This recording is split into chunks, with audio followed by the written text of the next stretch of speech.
رئیس فاطمہ کسی بھی تاریخی، مذہبی یا سیاسی واقعے کو شعر میں استعمال کرنا تلمیح کہلاتا ہے۔ بیشتر شعراء نے اپنے اشعار میں تلمیح کا استعمال کیا ہے۔ تلمیح اردو ادب اور علم بیاں کی ایک اہم صنف ہے، جس کے لغوی معنی اشارہ کرنا ہے۔ تلمیح کے استعمال سے کلام میں حسن، معنویت، وسعت اور بلاغت پیدا ہوتی ہے۔ اس کا سب سے بڑا فائدہ یہ ہے کہ شاعر ایک مختصر سے لفظ یا ترکیب کے ذریعے قاری کے ذہن میں پورا پس منظر یا واقعہ بیان کر دیتا ہے۔ غالب کی کلام میں تلمیحات کا استعمال محض ایک شعری روایت نہیں ہے، بلکہ ان کے فلسفیانہ افکار اور معنی گہرائی کو بیان کرنے کا ایک مؤثر ذریعہ ہے۔ غالب نے اپنی شاعری میں قدیم تاریخی، مذہبی اور اساطیری واقعات کو اس مہارت سے بیان کیا ہے کہ ایک مختصر اشارے سے معنی کی پوری کائنات روشن ہو جاتی ہے۔ غالب کی تلمیح نگاری میں معنی آفرینی اور فنی گرفت نمایاں ہے۔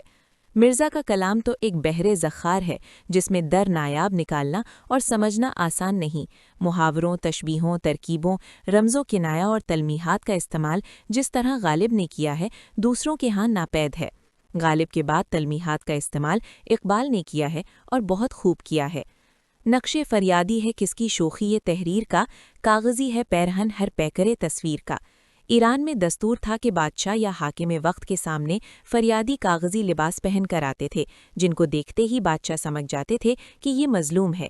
یہ ایک ایسا اشارہ ہے جیسے خون آلود کپڑا بانس پہ لٹکانا تاکہ مظلومی فوراً ظاہر ہو جائے۔ کاغذی پیرہن کی تلمیح بے چارگی ظاہر کرنے کے لیے استعمال کی گئی ہے، کنایتاً ہستی مسمل کی طرف اشارہ ہے۔ ایرانی شعراء نے کاغذی پیرہن کی تلمیح کو بہت استعمال کیا ہے، غالب نے بھی وہیں سے لیا ہے۔ کیا کہا خضر نے سکندر سے، اب کسے رہنما کرے کوئی؟ لازم نہیں کہ خضر کی ہم پیروی کریں، مانا کہ ایک بزرگ ہمیں ہم سفر ملے۔ تو سکندر ہے میرا فخر ہے ملنا تیرا، گو شرف خضر کی بھی مجھ کو ملاقات سے ہے۔ غالب نے اپنے کلام میں سب سے زیادہ خضر اور سکندر کی تلمیحات کا استعمال کیا ہے۔ سکندر اور خضر کا نام ساتھ ساتھ لیا ہے۔ سکندر اعظم یونان کا رہنے والا تھا، ارسطو کا شاگرد تھا، مقدونیہ میں پیدا ہوا تھا۔ اس نے کم عمری میں ہی آدھی سے زیادہ دنیا فتح کر لی تھی۔ سکندر کی لڑائی ایران کے بادشاہ دارا سے بھی ہوئی تھی، جس میں اسے فتح نصیب ہوئی تھی۔ اس نے ہندوستان اور چین پر بھی حملے کیے اور کئی نئے شہر بھی بسائے۔ کہتے ہیں قوم یاجوج ماجوج نے زمین پر بڑی تباہی مچائی تھی، اس لیے سکندر نے سد سکندری تعمیر کروائی، جس کے مسالے میں لوہے اور تانبے کی آمیزش کروائی تاکہ یاجوج ماجوج کے فتنے کو روکا جا سکے۔ حضرت خضر آب حیات پی کر امر ہو گئے۔ چشمے آب حیات کو چشمے زندگی اور چشمے آب حیوان بھی کہا جاتا ہے۔ ہندی دیو مالا میں امرت کو امرت کہا جاتا ہے، جسے پی کر دیوتا امر ہو گئے۔ اسی تلمیح کے حوالے سے سکندر خوش قسمت آدمی کو کہا جاتا ہے، ایسا خوش نصیب انسان جس پر خدا مہربان ہو۔ ایک اور خوبصورت شعر خضر کے حوالے سے: وہ زندہ ہم ہیں کہ ہے روشناس خلق اے خضر، نہ تم کے چور بنے عمر جاودان کے لیے۔ اس شعر میں غالب کہتے ہیں اب انسان کسے رہنما کرے اور کس پر بھروسہ کرے۔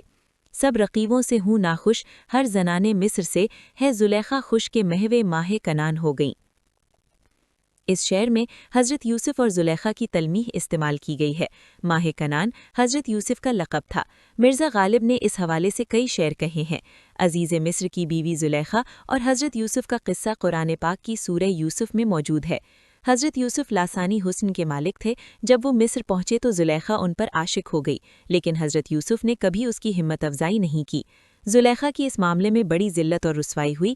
مصر کی عورتوں کو معلوم ہو گیا تھا کہ زلیخا حضرت یوسف پر دل رکھتی ہے، اور جب زلیخا اپنے مقصد میں کامیاب نہ ہوئی تو اس نے حضرت یوسف پر الزام بھی لگا دیا۔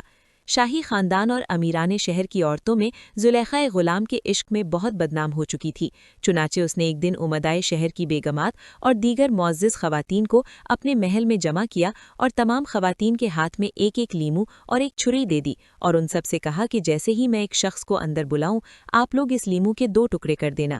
چنانچہ جو ہی زلیخا نے حضرت یوسف کو اندر بلایا تو تمام خواتین حضرت یوسف کا حسن بے مثال اور ان کی دلکش شخصیت کو دیکھ کر ہکا بکا رہ گئیں اور بجائے لیمو کاٹنے کے اپنی انگلیاں زخمی کر لیں۔ مندرجہ بالا تلمیح اسی واقعے کی طرف اشارہ کرتی ہے۔ کیا وہ نمرود کی خدائی تھی، بندگی میں میرا بھلا نہ ہوا؟ اس شعر میں غالب نے مصر کے بادشاہ نمرود کی طرف اشارہ کیا ہے، جس طرح مصر کے بادشاہ فرعون، چین کے بادشاہ فغفور، روم کے شاہ قیصر، ایران کے بادشاہ کسریٰ کہلاتے تھے، اسی طرح عراق کے بادشاہ کا لقب نمرود تھا۔ کہتے ہیں نمرود نے اپنے باپ کو قتل کر کے بادشاہت پر قبضہ کیا تھا۔ اس نے خدائی کا دعویٰ بھی کیا تھا۔